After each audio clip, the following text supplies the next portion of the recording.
un'altra ricorrenza che è solo trevigiana, che c'è tutto il mondo che ci invidia, ed è il processo alla vecchia. Mi ricordo di questa vecchia che viene appesa sulla curva del fiume, sopra il fiume. Scusa, cioè non è la vecchia vera, è un fantoccio, insomma, se finta. Ciao a tutti, bentornati in Palazzina Barberia. C'è con noi la Mara, che abbiamo già conosciuto, la Federica, che trovate anche nei nostri corsi di cucina e nelle altre lezioni, e Chiara Minacciolo, che è venuta qua a trovarci. Oggi giochiamo in casa, perché Chiara è di Treviso. Sì. Quindi sai che il nostro podcast praticamente sono una serie di conversazioni con persone di ogni provincia, quindi oggi assolutamente vediamo se siamo preparati sul tema di Treviso e dintorni. Però Chiara, la prima domanda che io ti faccio che è quella che domandiamo a tutti, sostanzialmente, un po', insomma, è l'antipasto di questa conversazione, e è: qual è il tuo dolce d'infanzia? Quindi il dolce che tu aspettavi o che la mamma faceva in determinate occasioni, o la nonna ti permetteva di rimanere in cucina con lei. Allora, senza dubbi, il tiramisù. Ecco, giochiamo in casa. Sì, mia mamma lo preparava molto spesso e io sono golosissima, quindi a me piacciono tutti i dolci, non c'è dolce che non mi piaccia. Wow. Però il tiramisù, secondo me, è una marcia in più. E Come lo faceva a casa la mamma? Se lo fa ancora? con i savoiardi, Ok. e Grande. tanto caffè, anche quando ero piccola. Tanto caffè, e un ricordo che ho in particolare era il tiramisù dei compleanni, perché quando facevo la festicciola di compleanno a casa con le compagne di classe c'era sempre il tiramisù fatto dalla mia mamma, e ancora adesso è un dolce che amo. Ogni tanto lo fa mio marito, perché io cucino pochissimo. Infatti io là volevo arrivare a un certo punto. No. Allora, io non sono per niente una brava cuoca. Siamo in due.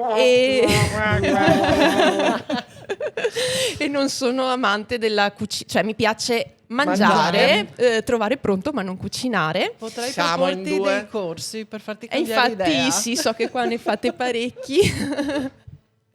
Concentriamoci sul mangiare. Noi diamo soddisfazione a chi lavora. Uh-huh. Quindi tuo marito come lo fa oggi? Mio marito con i savoiardi, anche lui. Mia suocera con i pavesini. E qua regia. Esatto. Però vabbè, dai, lasciamo spazio. Però devo dire che tra i due il mio preferito è quello con i savoiardi. Ecco, un'altra cosa che aggiungo è che spesso c'è un piccolo contrasto tra me e mio marito sulla quantità di caffè. Ok. Ecco, e io ho sempre imparato da mia mamma che i savoiardi devono essere molto imbevuti. Mia mamma li imbeveva molto, erano belli inzuppati di caffè, mentre per mio marito invece il caffè deve essere minimo, limitato. Ok, allora noi qua non abbiamo la Elsa, che è la nostra maestra del tiramisù, ma la Mara ti può dire qual è l'inzuppamento Ma io corretto. l'anno scorso ho fatto il corso qui Bravissima, e ho quindi capito che siamo più dalla mia parte rispetto a quello che dice mio marito. Mio marito imbeve troppo poco i savoiardi. Ok, Io andrei sulla via di mezzo. esatto. Cioè, Fede, che Il il biscotto va inzuppato 1, 2, 3, si tira su e poi Esatto. si gira. Si va inzuppato la parte dello zucchero, poi si gira e si lascia depositare sulla gratta in modo che scoli l'eccesso e non sia eccessivamente imbevuto. che in Quindi termine Esatto. tecnico è che non fa Che non fa sappoccio sul sappoccio. fondo. Ecco, io sarei un po' più da poccio. No, perché mi piace il caffè e quindi un dolce con il caffè per me è il top. Certo. Ma sta. visto che sei mamma, fai il tiramisù, cioè fai fare tiramisù col caffè in modo tale che Anche poi ai i tuoi bambini. figli si arrampichino su per i muri? Sì. O ci Che sono- poi già uno dei due figli si arrampica su Da per i solo, muri da senza solo caffè. quando mangia il tiramisù, dal meglio di sé. Bene. Vabbè, allora senti tu, abbiamo capito che non cucini, ma va bene. Allora siamo 4 donne, siamo 4 mamme, quindi parto dalla domanda proprio subito, come si bomba. dice, a bomba, imbarazzante. Che difficoltà c'è tra... Che difficoltà? No. che esperienza hai sul fatto di essere comunque impegnata sui social, perché sembra di no, però comunque è un'attività che richiede tempo, richiede dedizione, no? Perché bisogna pensarci, bisogna trovare, bisogna fare, sistemare. Tra il fatto di che per fortuna c'è qualcuno che cucina al posto tuo, ma magari ci fosse, nel senso, cioè conciliare, diciamo, la vita, insomma, lavorativa di casa con quella lavorativa, in una città come questa, poi, insomma, perché servizi ce ne sono alcuni, altri no. Diciamo che è impegnativo per me, perché anche se dal di fuori non sembra, però questa attività di content creator porta via parecchio tempo. Al vederla da di fuori sembra tutto semplice, fare i video, scattare foto.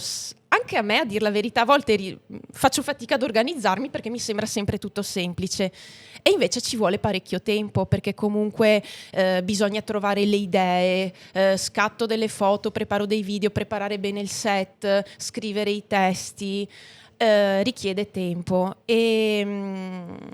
È impegnativo, nel senso che comunque ho 2 bambini e mio marito lavora fuori Treviso, quindi parte la mattina presto, torna a casa alla sera, quindi sono io da sola con i bambini.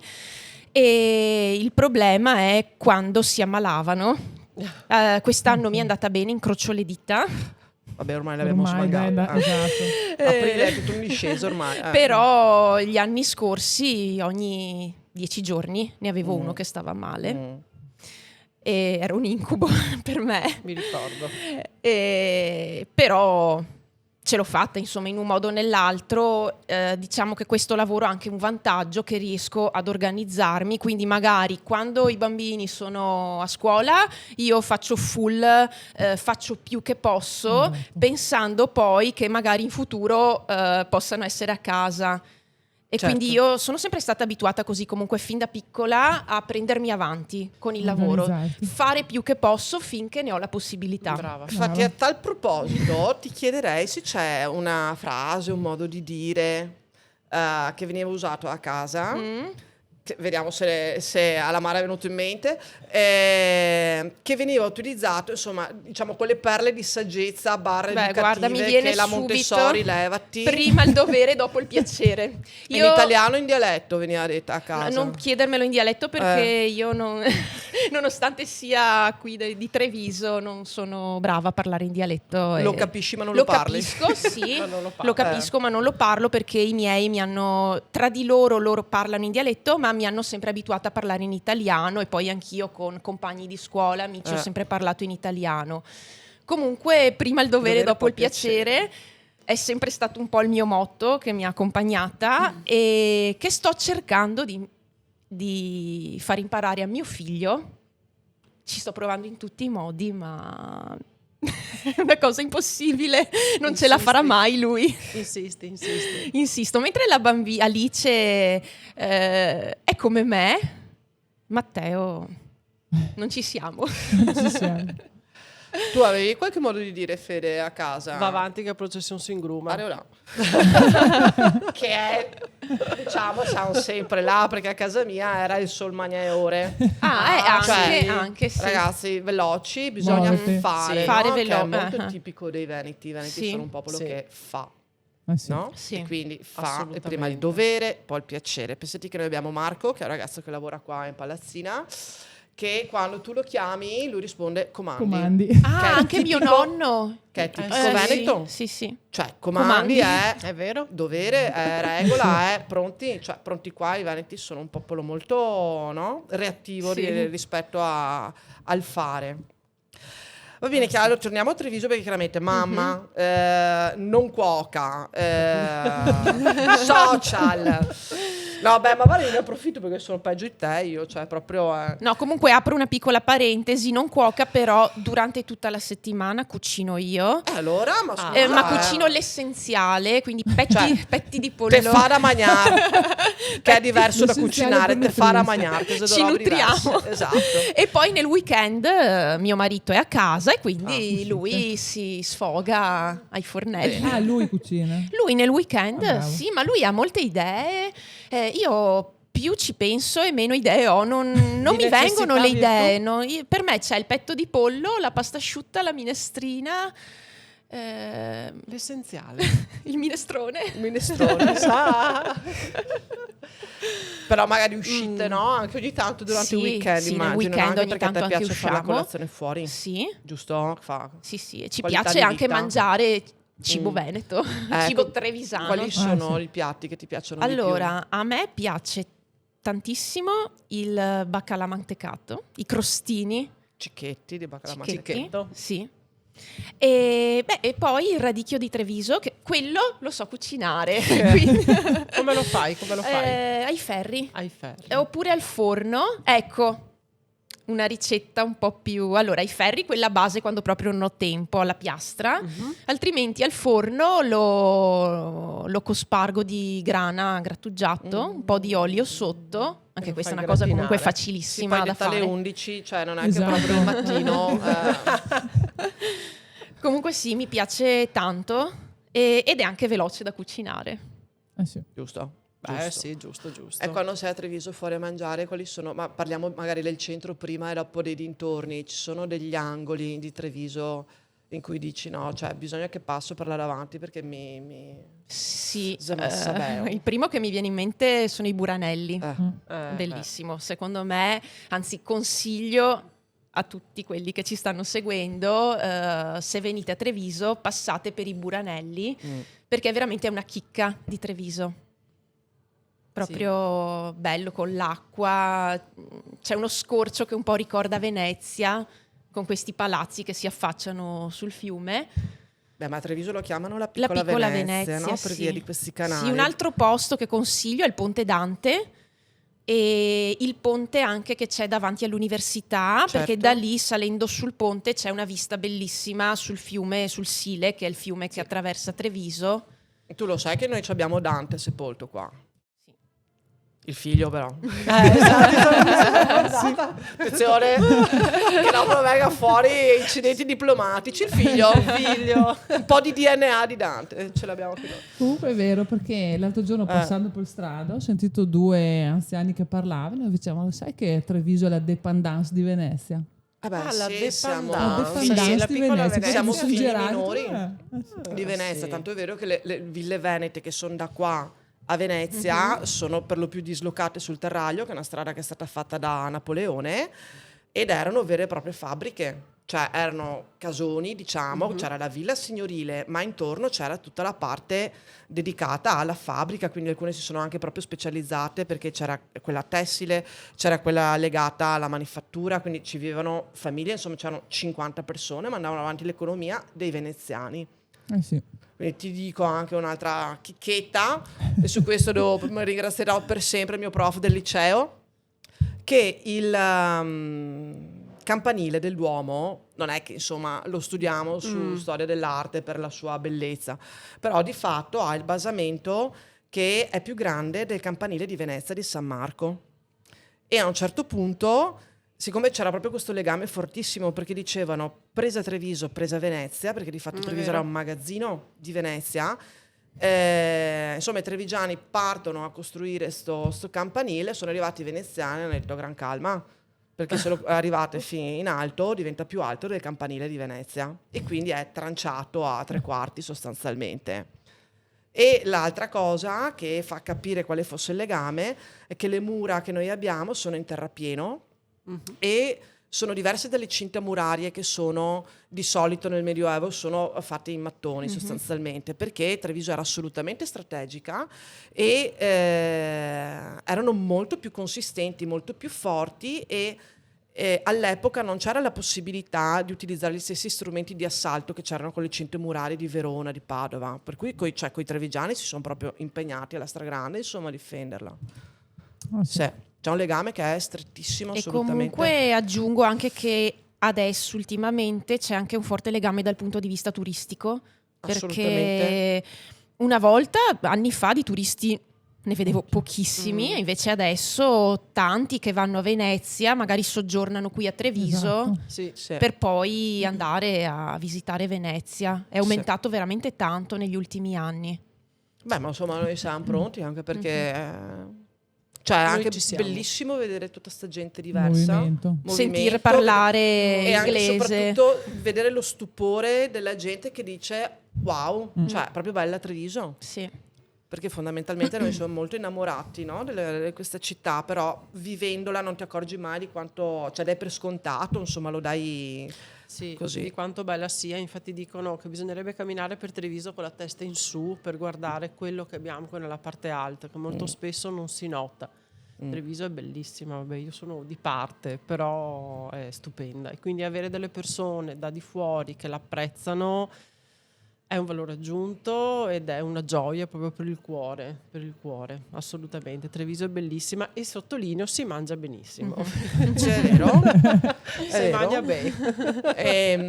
Allora Chiara, uscendo un po' fuori da Treviso, no? Se dovessi consigliare a qualcuno o comunque le varie gitarelle fuori porta che facciamo anche noi magari la domenica, quali sono i posti che consiglieresti per primi? Allora, io che sono architetto consiglierei di andare a visitare le ville venete, che sono proprio un esempio dell'architettura veneta, sono caratteristiche qui della nostra zona e ce ne sono tantissime. Alcune sono private, quindi purtroppo non sono visitabili, sono ancora abitate. Non possiamo andare a citofonare. Non ci fanno entrare. C'è Gigi. Mentre altre invece sono aperte al pubblico. Mi viene in mente una delle mie preferite, che è Villa Barbaro a Maser del Palladio, ed è una villa meravigliosa, all'interno ha degli affreschi bellissimi, quindi un turista che mi chiede un consiglio su cosa andare a visitare gli direi vai a vedere proprio Villa Barbaro, non perdertela. Va bene, prossima tappa Elisa. Sì, sì, infatti prossima io e la gita Mara turistica. stavo facendo l'elenco di Il tutte le tour. gite che dobbiamo fare man mano che intervistiamo Non la sapevo. gente. Fantastico. Sì, Sì. Brave. sì, assolutamente. Poi faremo tutto un ecco, tour. consiglierei anche a un turista che viene qua, se vuole andare fuori città, di andare verso i colli, roba. i colli del Prosecco, e abbiamo proprio la strada del Prosecco, Sì. che è una strada che Quello al giro ad anello, no? Sì, mi Quello sembra di- che sia lungo circa 90 chilometri facendolo Tutto, sì. e un percorso che passa in mezzo ai vigneti di Prosecco, perché noi siamo famosi per Ma questo va? vino. Sì. Non Che lo tra so l'altro è nessuno. anche il mio preferito, Ma perché io ovunque vado, quando giro, anche se non sono a Treviso, io chiedo il Prosecco, perché a E me il cicchetto. il Esatto.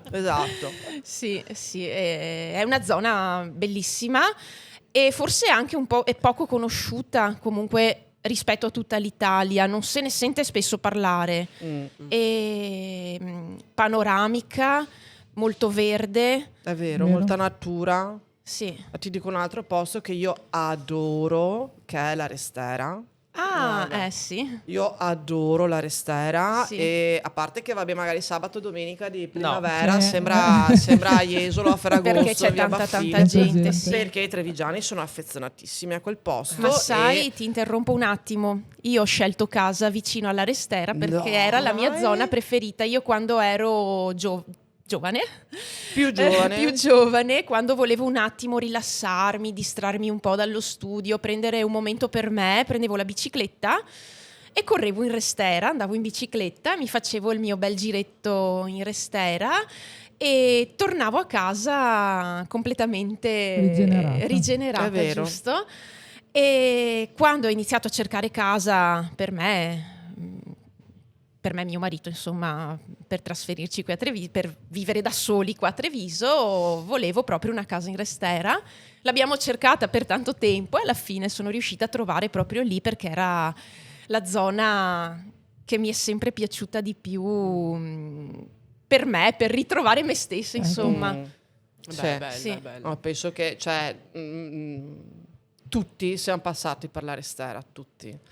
Io ho fatto una gita, diciamo, avventurosa un po' di tempo fa, che sono arrivata in bicicletta fino a Coso, fino a Jesolo. Mhm. Ah, sì. E l'ho Sì. fatta anch'io. No, lunga, ma prima che facessero le strade nuove della Restera, che le sistemassero, quindi a un certo punto mi sono ritrovata con la bicicletta sulle spalle a attraversare un pezzo di canale con gli iguane, i coccodrilli, i caimani. Però è stupenda, cioè sono dei luoghi che hanno... È da fare, segniamo. È assolutamente Elisa da segna. fare. Ecco, Sì. secondo me la Restera è poco conosciuta dai turisti. Infatti io che sono della zona, che appunto sono spesso in Restera, non vedo mai turisti, non sento mai parlare in altre lingue. Ed è una via pedonale, per chi non lo sapesse, una strada pedonale ciclabile che parte quasi dal centro della città e arriva fino alla campagna. La zona di E Treviso, costeggiando il fiume Sile, e quindi... Ma tu lo sai come è nata la Restera? No, C'è sempre il legame con Venezia. perché c'era il porto? Perché dal Cansiglio Eh? portavano giù la legna che poi serviva per fare le navi a Venezia. Ah, ecco, no, Quindi non lo quei sapevo famosi questo. burci, che sai, è presente a Sì, Caserta c'è il sì. cimitero dei burci, sono questi Sì. barconi giganti che trasportavano tronchi. Mhm.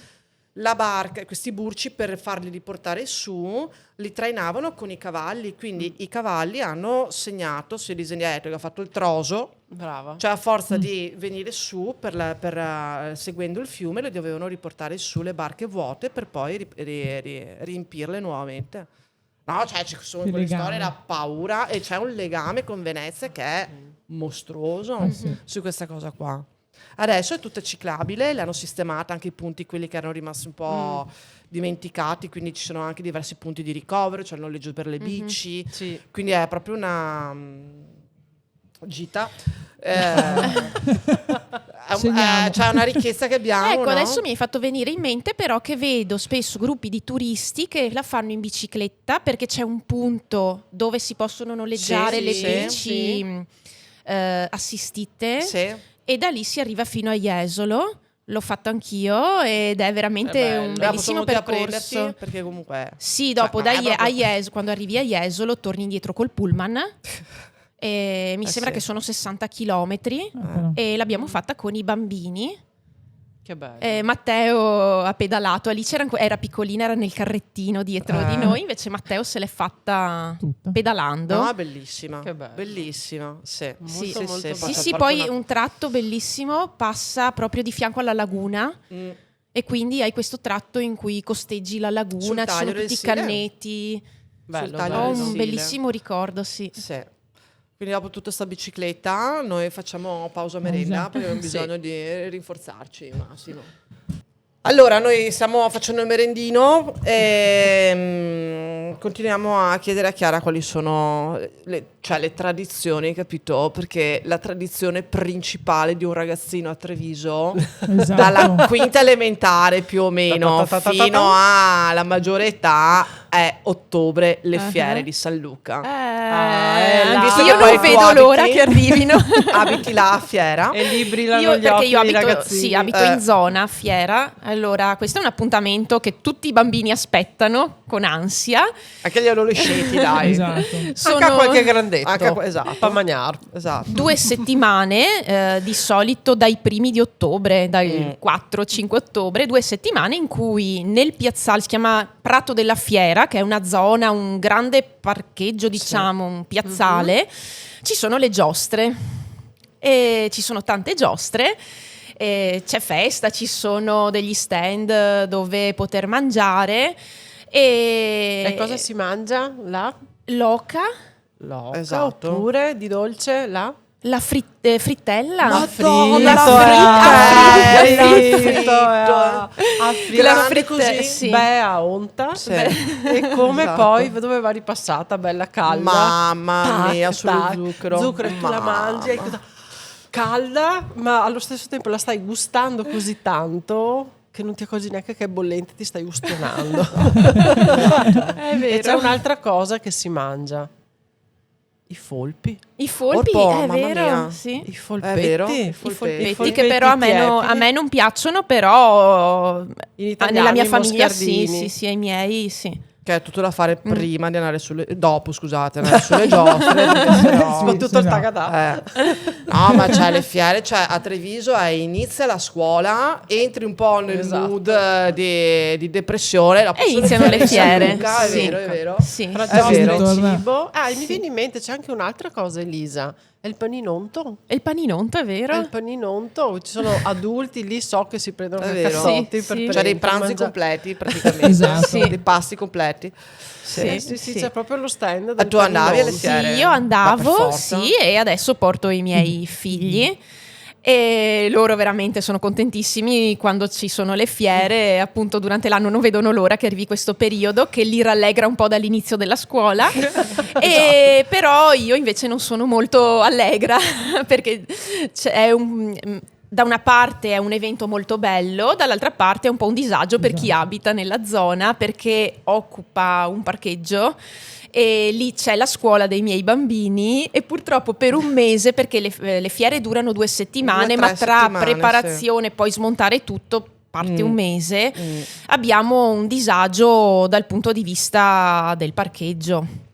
E quindi io cerco in quel periodo di andare a scuola a piedi, però non sempre è fattibile perché magari o piove, la giornata di pioggia. o c'è la giornata di pioggia, oppure al pomeriggio devo prendere i bambini e andare direttamente con l'auto da qualche altra parte per portarli a fare sport, eccetera.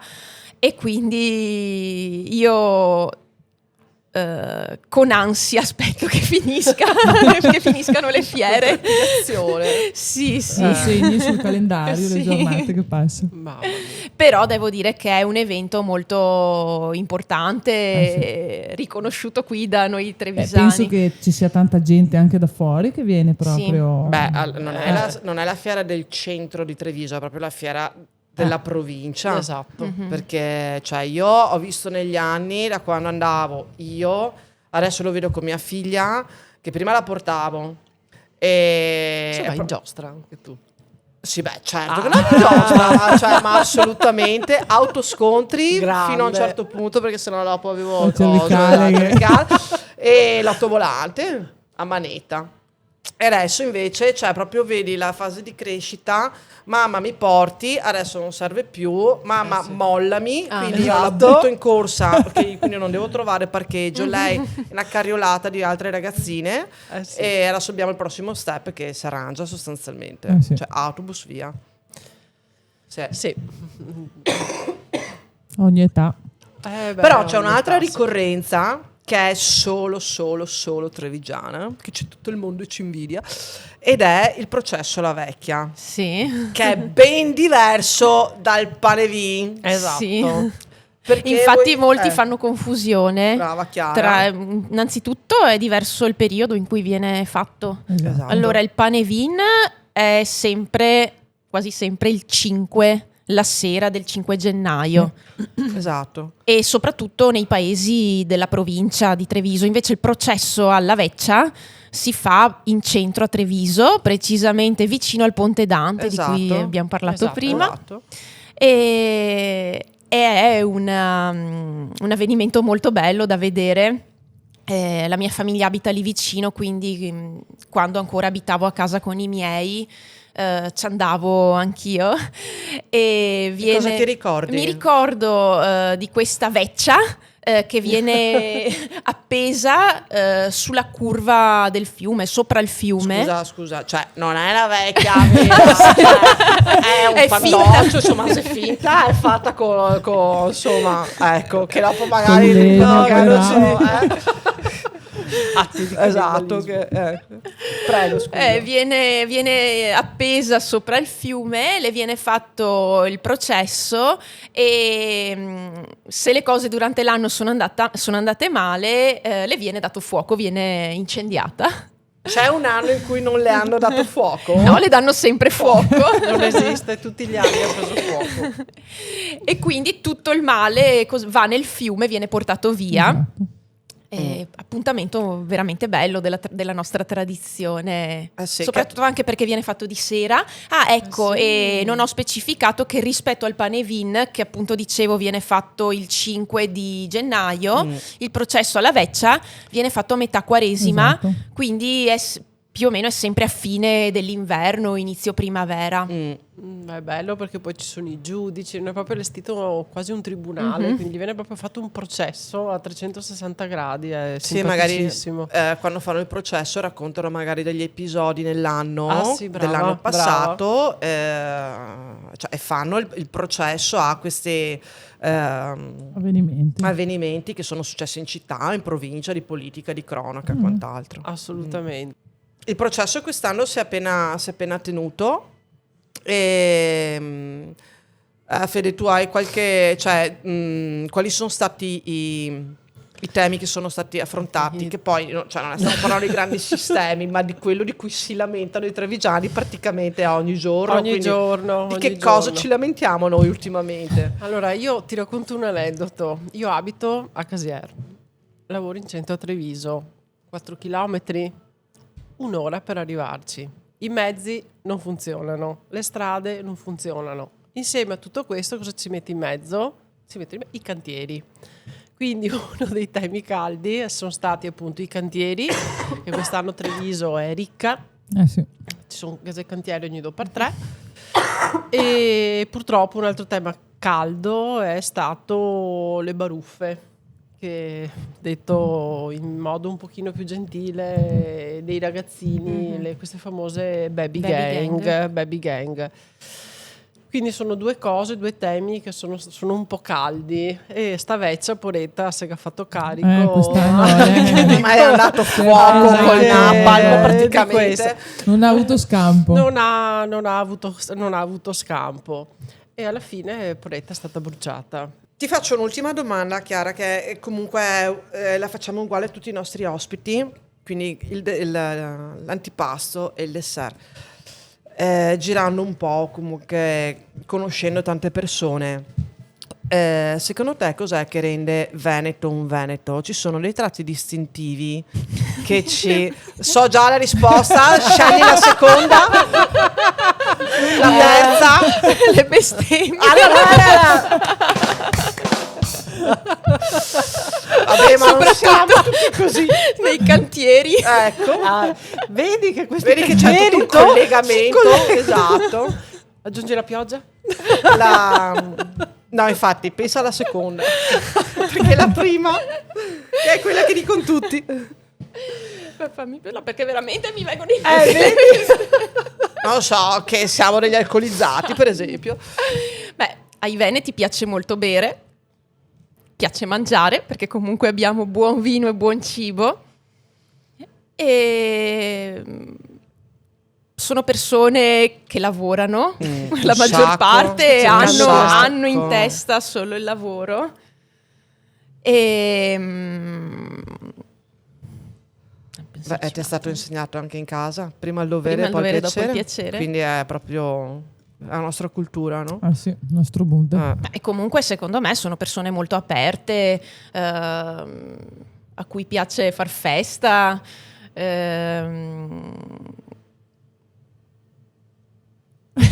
perché quando ti focalizzi sulla bestemmia, hai capito? Il vuoto. Ti esce No, perché ne parlavo proprio con un'amica milanese la settimana scorsa, che anche lei mi diceva perché io riconosco i veneti per le bestemmie. Grandi. Vabbè, ma insomma dai, facciamo anche altro. Va bene. L'accento veneto si sente tantissimo, secondo me, non so se c'entra, se può interessare, ma io quando sento un veneto in televisione me ne accorgo subito, sì. E soprattutto quando è di Treviso. Che parliamo cantando. E dopo quando sento la mia voce non la sopporto. Vabbè, ma quello è... Ma sento tantissimo l'accento di Treviso su di me quando mi riascolto. E viene un po' chiamato l'accento da pointoni. Sì, c'è anche mettiamo un certo orgoglio, direi. Beh sì, mettiamo polenta ovunque. Vabbè, a Sebona, certo. A me lo dici. Va bene. Chiara, ci racconti di un piatto che ti piace tanto tanto tanto e che tutti dovrebbero assaggiare, che è di Treviso. Allora, un piatto trevisano, la pasta e fagioli. Buono. Brava. E io da piccola non vedevo l'ora di uscire il sabato sera con i miei per andare a mangiare la pasta e fagioli. Che serate rock Mi ricordo che era il mio piatto preferito, sia mangiato fuori sia preparata dalla nonna. La pasta e fagioli della nonna era veramente speciale. Vedi? Che nonna ha sempre che roba in più, sì, porca sì. miseria. Una marcia in più le nonne. Sì. Ma a parte buona. che tutto quello che preparava la nonna Era aveva una diverso. marcia in più, era più gustoso. Sì. Vabbè, perché c'è quell'ingrediente segreto. Noi lo vediamo con la Elsa, sai? Che l'ingrediente segreto è l'amore che ci Esatto. mettono. Brava. Cioè che sono delle persone, le nonne adorano darti da E mangiare. il toccio. Ma Il toccio con la polenta. che buono. Col pane. Sì. Che buono. Quindi queste sono delle cose da riprendere, no? Sì. No? Cioè io ogni tanto Assolutamente. penso, beh, ma tu non fai testo perché chissà a casa cucini ogni volta come se fosse domenica. Però io che non cucino dico, ma no, ma mia figlia, ma quante robe si è persa? Hai capito Vero. che io non gli ho fatto? Infatti la mando dai nonni. Idem per me. Esatto. Ma perché la cucina è condivisione, è stare insieme, lì si riaggancia sempre lo spirito veneto, la voglia di stare stare insieme, insieme, una fare toia, festa. esatto. Una toia, Far docciacque. quenta. Esatto. Esatto, e far docciacque. Docciacque, Questo è il messaggio che deve passare. Quindi noi veneti siamo sulla strada giusta.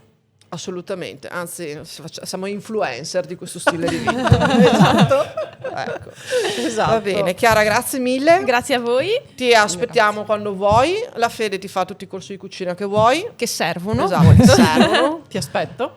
E noi ci vediamo alla prossima puntata di Radici e Fiori.